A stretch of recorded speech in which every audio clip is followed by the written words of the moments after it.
Space is vast. It takes time to travel from one world to the next. Without gravity, that can be a problem for our anatomy. Our muscles will waste away, the heart will weaken, and wounds will have trouble healing. However, there are ways to grapple with this challenge. Many designs have been created proposing a spinning structure to create artificial gravity. Hello, I am Millennius Rex, and welcome to what I call the Dandelion, a ship inspired by our wish to sail far and wide and settle upon the unknown. In this video, the first of its series, I will show you from start to finish how to build the ring portion of this ship. So, without any further delay, let's get to it. We start by making a torus. So to create a torus, hold Shift-A, Mesh, Torus. Before clicking to finalize, I type 32 in the major segments and 14 for the minor segments. Next, I flatten the outer side of the torus. To do this, I made sure that the transform pivot point was centered on the torus. I toggled on proportional editing, selected the outermost ring of vertices, and pressed S to scale the outer faces while using the mouse wheel to influence the range of manipulation. Once I did that, I moved on to the inside and slightly flattened the inner portion as well. Next, add loop cuts to the middle of these upper two segments.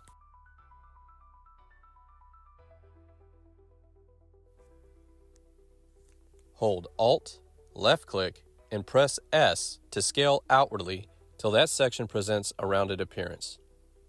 Add more loop cuts to the outermost segments of this section.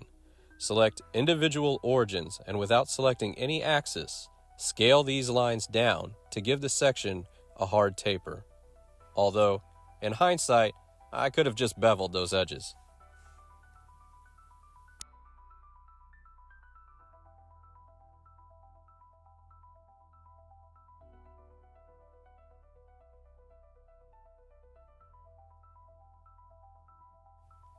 Now, switch to face mode, and while holding Alt and Shift, left-click, line selecting the 6 topmost major faces and invert the selection by pressing Ctrl and I, then X to delete all other faces. This will leave you with the section that all other objects will be built off of while maintaining the world origin and object origin as the torus's center.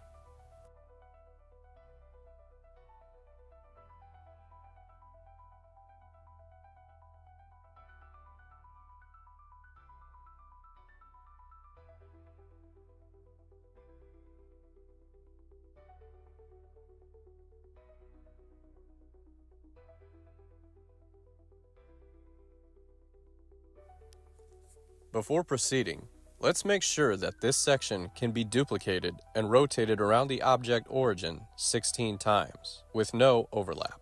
We'll do this in one action, by selecting the object in object mode, then holding Shift-D to duplicate, press R, then Z to rotate on the Z axis. Because of the 32 major segments, 22.5 degrees is what you'll need to create a consistent ring of sections.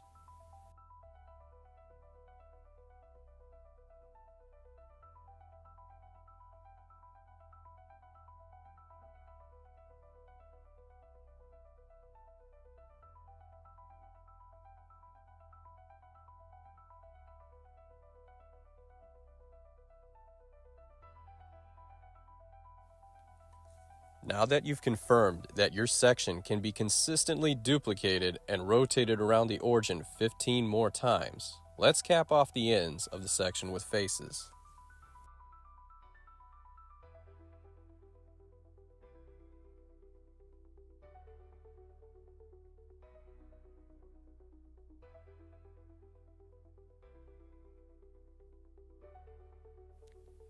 Okay, let's give this ring section, or what I will now refer to as a sector, some complexity by insetting windows, panels, and adding a zigzagged pattern external frame.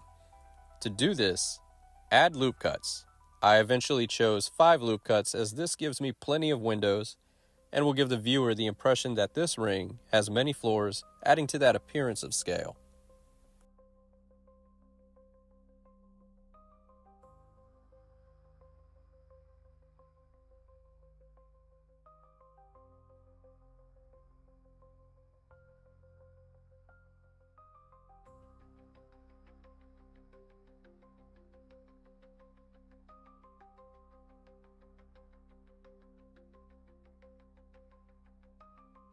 Before we go further, duplicate this section and rotate it to one side by 22.5 degrees. This section will have a slightly different design from the other. And remember, we want visual complexity, and we can achieve that by varying or alternating designs. Now, switch to face mode and select the rows that you'll want your windows to be in.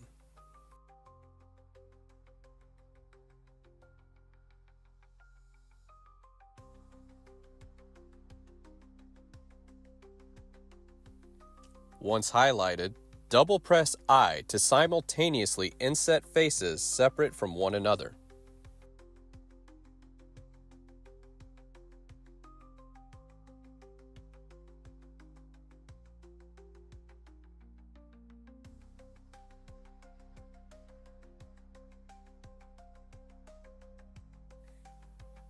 Switch to median point as you're going to press E and extrude these newly made faces slightly inward. These recessed faces will now be the windows.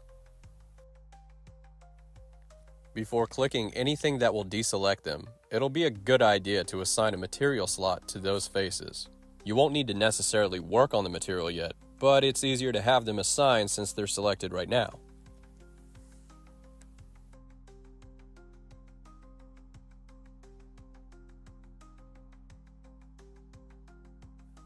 Moving on, we go to the panels by selecting what would be the floor and the roof. Again, with the same approach, double press I and ever so slightly inset new faces.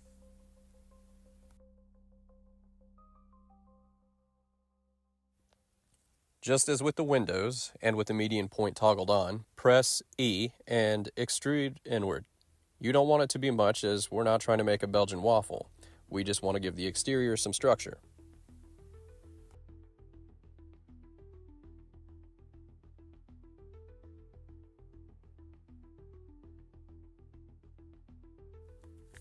As for the other object, let's delete the loop cuts made earlier by highlighting the lines and pressing X, then selecting Dissolve Edges. Once they're gone, hold down Alt and line select the exterior faces. Repeat the process that you had done to make the panels from earlier. This sector is windowless, maybe for utility reasons, storage, or even a hardened shelter.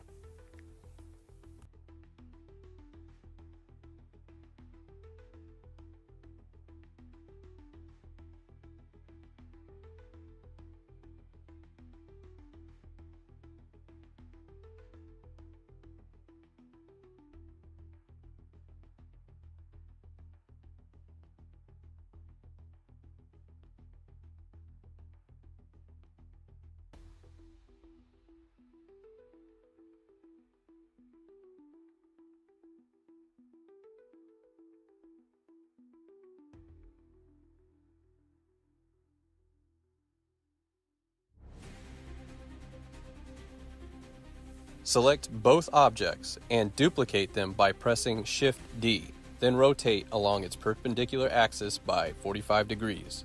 You can do this as one action. This way you can press Shift-R to repeat that action for speed.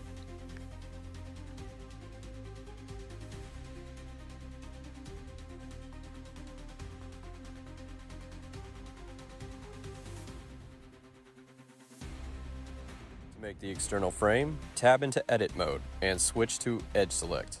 Find the corner edges that are just over the recessed faces. Select one edge and then the other in the opposite corner while holding Shift. Press F to make a face. I'll note that pressing decimal or period on the numpad helps you center on what's selected.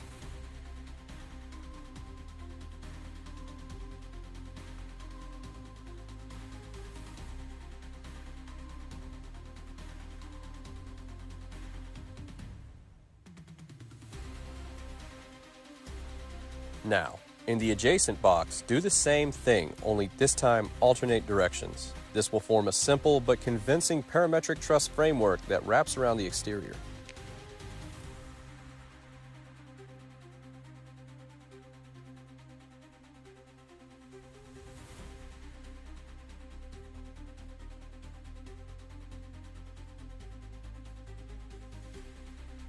Once all truss faces have been completed, go back and select them. Press P to separate by selection, go to the Modifiers tab, and look for Solidify. Click it and play with the thickness and offset values. I should mention that I'm using imperial units. I went with 0.0021 feet for thickness and 0 for offset. Make sure to check box rim fill.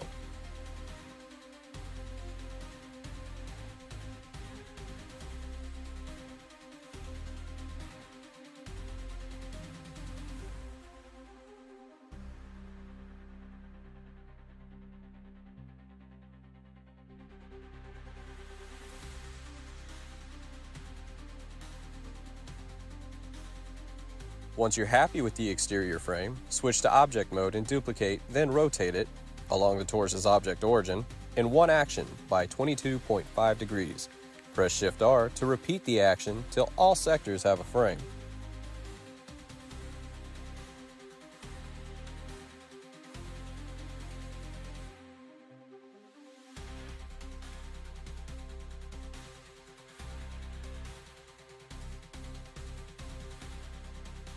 Next, build the elevator shaft. Start by making loop cuts on either side of the sector's center. Do this for both longitude and latitude to form a square. Toggle X-ray mode to see through the object to better select the square of vertices.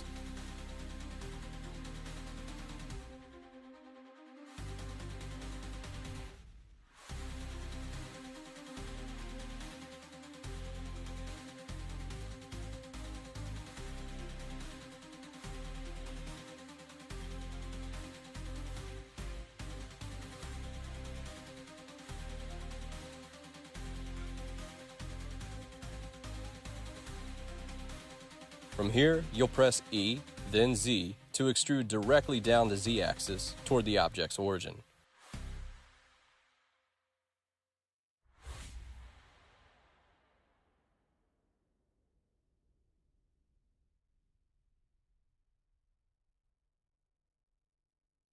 Create a loop cut, Ctrl R, and bring it up to where the factor in the text box reads 0.818. Shifting focus back to where the elevator shaft meets the ring, select these vertices by holding Alt and left-clicking.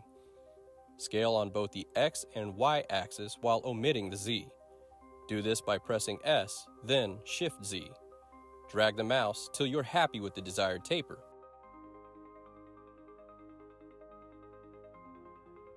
Now, frame the elevator shaft. Select these faces, and while moving the mouse, press I to slightly inset them. Holding Shift helps you fine-tune the desired thickness.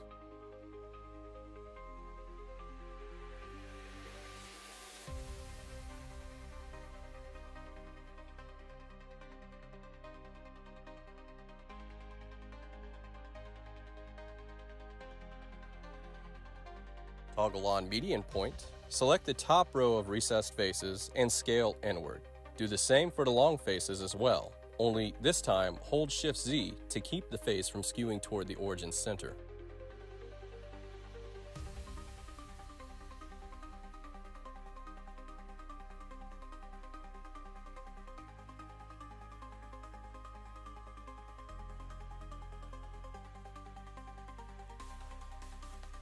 Switch to Vertex Select. Click on these vertices and press P to separate by selection. This will allow you ease of handling when making the frame.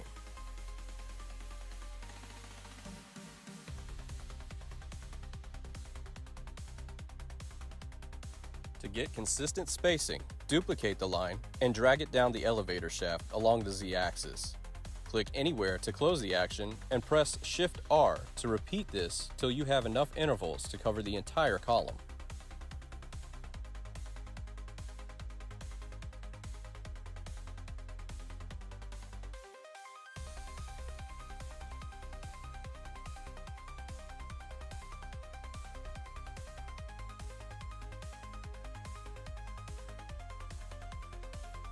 Now, create lines by selecting two vertices in alternating corners. Repeat this method till you have the makings of a parametric frame.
Once done, slightly extrude the lines outwardly while omitting the Z-axis. Go to Add Modifiers tab and select Solidify.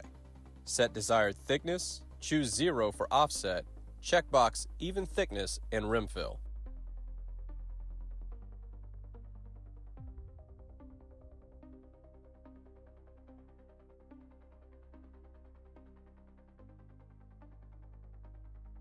At this point, it may help to click on Viewport Overlays and toggle face orientation.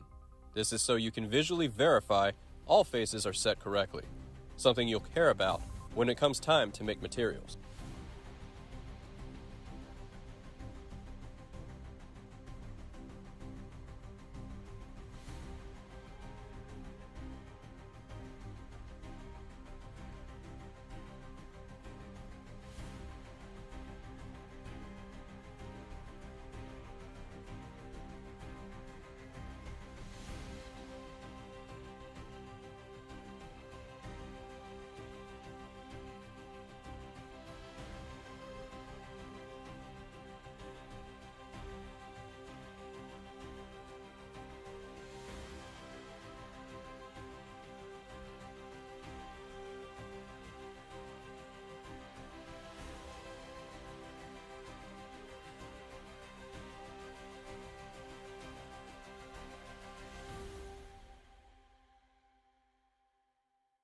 Before we begin our work in the node editor, select the recessed faces and panels, excluding the windows and the frame. At least 3 sectors of the ring will need to be UV mapped. The sector with the elevator shaft, the one with the windows, as well as the one without. I will also note that I'm using Node Wrangler add-on to make node editing more efficient.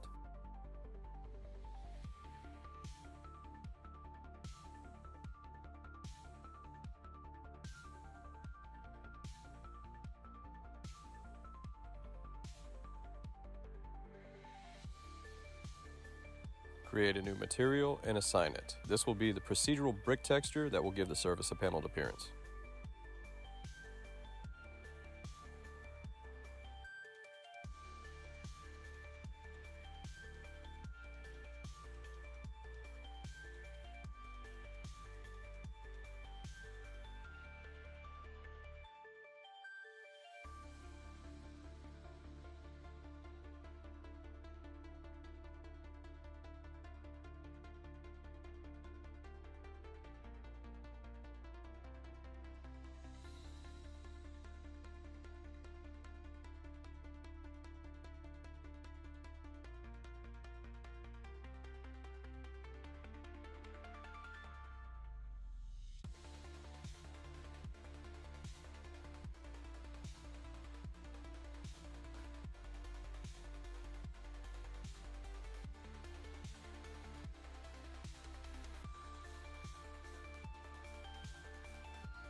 Once all nodes have been set, click and drag upwards on the bottom banner to open another viewport.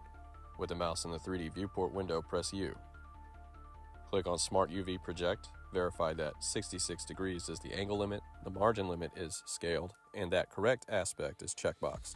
To see the material applied to the object, be sure to assign it. This allows you to view the material adjustments in real time.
For the last portion, we turn our attention to the window backlighting material. This adds to the realism the viewer experiences whenever the scene gets darker.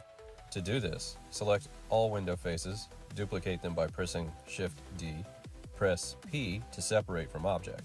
Hide the old object for now by selecting it in the outliner viewport and clicking in the eye icon to hide it, or just press H with the object selected. Now, click on the new object of Windows and tab into Edit mode. Press A to select all, right-click, and choose Subdivide. At this point, make an emission material. This can be done by cranking up the emission strength value, only don't make it so bright that it's noticeable in daylight settings.